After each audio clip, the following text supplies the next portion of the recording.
America Israel বনাম Iran যুদ্ধ। আসুন বৃত্তের বাইরে একটু নজর দেই। আমেরিকা ও ইসরায়েল ইরানের ওপর চাপিয়ে দেওয়া এই যুদ্ধকে যদি গভীরভাবে বিশ্লেষণ করি তাহলে স্পষ্টই দেখা যাবে যে এটি কেবল একটি ভূ-রাজনৈতিক সংঘাত নয়, বরং এটি মুসলিম জাতির চিরস্থায়ী বিভাজন ও দুর্বল করার এক সুপরিকল্পিত কৌশল। এই যুদ্ধের মূল লক্ষ্যই হল মুসলিম উম্মার ঐক্যের ধারণাটিকে চিরতরে মুছে ফেলা এবং ভাইয়ের সাথে ভাইয়ের লড়াইকে প্রতিষ্ঠিত করা। আসুন এই যুদ্ধের সেই দিকগুলো খোলা চোখে দেখার চেষ্টা করি। প্রথমত, আমেরিকা ও ইসরায়েল সবসময়ই মধ্যপ্রাচ্যে শিয়া বনাম সুন্নি মুসলিমদের মধ্যে একটি কৃত্রিম বিভেদ রেখা টেনে রেখেছে। ইরানের সাথে যুদ্ধের মাধ্যমে তারা এই বিভেদকে আরও গভীর করতে চায়। ইরানকে দুর্বল করার নামে তারা কিছু আরব রাষ্ট্রকে ইসরায়েলের কাছাকাছি নিয়ে এসেছে আব্রাম অ্যাকর্ডের মাধ্যমে। লক্ষ্য একটাই, মুসলিম বিশ্বের সবচেয়ে বড় শক্তিগুলো ইরান ও সৌদি আরব, মিশর পরস্পরের বিরুদ্ধে লড়াই করানো, যাতে ফিলিস্তিন ইস্যু চিরতরে গৌণ হয়ে যায়। দ্বিতীয়ত, ইরান ইসরায়েল যুদ্ধের সবচেয়ে বড় সুবিধা ইসরায়েল ফিলিস্তিন ইস্যুকে ঢেকে ফেলছে। গাজায় যখন হাজার হাজার নারী শিশু শহীদ হচ্ছে, বিশ্ব মিডিয়া তখন ইরানের ক্ষেপণাস্ত্র হামলায় ব্যস্ত। ইরানের সাথে এই সংঘাত যত বাড়বে, ফিলিস্তিনের দাবি তত পেছনের সারিতে চলে যাবে। আরব শাসকরা যখন ইরানের হুমকি সামলাতে ব্যস্ত, তখন ফিলিস্তিনিদের জন্য কাজ করার মতো কোনো শক্তি আর অবশিষ্ট থাকবে না। ইসরায়েল চায় মুসলিম বিশ্বের মূল শক্তিগুলো তুরস্ক, সৌদি আরব, মিশর, ইরান একে অপরের প্রতিদ্বন্দ্বী হয়ে থাকুক, যাতে ফিলিস্তিনের পাশে দাঁড়ানোর মতো কোনো ঐক্যবদ্ধ শক্তি তৈরি না হয়। তৃতীয়ত, এই যুদ্ধ মুসলিম জাতির বিপুল সম্পদ ও শক্তিকে ধ্বংস করছে। আরব দেশগুলো ইরানের ভয়ে প্রতিরক্ষা খাতে বিলিয়ন বিলিয়ন ডলার খরচ করছে, যা আমেরিকার অস্ত্র কোম্পানিগুলোকে লাভবান করছে।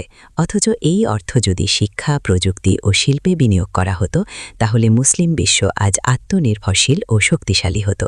ইরানও তার বিপুল সম্পদ অর্থনৈতিক উন্নয়নের বদলে প্রতিরক্ষায় ব্যয় করতে বাধ্য হচ্ছে। এই যে সম্পদের অপচয়, তা মুসলিম জাতিকে চিরকাল দুর্বল ও পশ্চিমা প্রযুক্তির ওপর নির্ভরশীল করে রাখবে। চতুর্থত, মুসলিম জাতির সবচেয়ে বড় শক্তি হল তাদের ঐক্য। আমেরিকা ও ইসরায়েল জানে, যদি মুসলিম দেশগুলো কখনো ঐক্যবদ্ধ হয়, তাহলে তাদের আধিপত্য খর্ব হবে। ইরানের সাথে এই যুদ্ধ সেই ঐক্যের সম্ভাবনাকে চিরতরে ধ্বংস করে দিবে। আজ যদি ইরানের সাথে কোনো আরব দেশ সরাসরি যুদ্ধে লিপ্ত হয়, তাহলে আগামী ৫০ বছর সেই ক্ষত শুকানো সম্ভব নয়। ভবিষ্যৎ প্রজন্ম ভাই না দেখে শত্রু দেখতে শিখবে। এটি একটি জাতির জন্য চিরস্থায়ী মৃত্যু পরোয়ানার মতো। ১৯৬৭ সালে আরব ইসরায়েল যুদ্ধ থেকে ইসরায়েল সেই শিক্ষাটাই গ্রহণ করেছিল, কিন্তু আরবরা তা গত ৭৫ বছরেও শিখতে পারে নাই।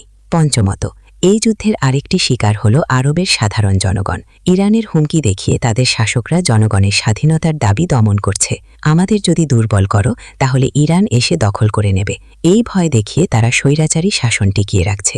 আমেরিকা ও ইসরায়েল তাদের এই শাসন ব্যবস্থাকে সমর্থন দিয়ে যাচ্ছে, কারণ তারা জানে একটি দুর্বল ও বিভক্ত মুসলিম বিশ্বই তাদের স্বার্থের জন্য ভালো। সর্বশেষ এ কথা নিঃসন্দেহে প্রমাণিত। আমেরিকা ও ইসরায়েল ইরানের ওপর চাপিয়ে দেওয়া এই যুদ্ধ শুধু একটি দেশের বিরুদ্ধে নয়, এটি পুরো মুসলিম উম্মার চিন্তা চেতনা, ঐক্য ও ভবিষ্যতের বিরুদ্ধে একটি যুদ্ধ। তারা চায় আরবরা বিভক্ত থাকুক, আরবরা নিজেরাই নিজেদের রক্তে রঞ্জিত হোক, তারা তাদের প্রকৃত শত্রুকে চিনতে ভুলে যাক। এই ফাঁদ থেকে বেরিয়ে আসতে হলে পুরো মুসলিমদের সবচেয়ে বড় অস্ত্র হল বিবেক ও ঐক্য। ইরানের সাথে মতপার্থক্য থাকতেই পারে, কিন্তু সেই মতপার্থক্য যেন কখনো ইসরায়েলের হাতে অস্ত্র হয়ে না ওঠে। আজকের শত্রুকে আগামীকালের মিত্র বানানোর সামর্থ্যই হল প্রকৃত শক্তির লক্ষণ, আর সেই শক্তি অর্জন করতে হলে আমেরিকা ও ইসরায়েলের এই বিভাজন ফ্যাক্টরকে চিহ্নিত করতে হবে এবং ধ্বংস করতে হবে, নতুবা মুসলিম জাতি চিরকাল পরাধীনতার শৃঙ্খলে আবদ্ধ থাকবে।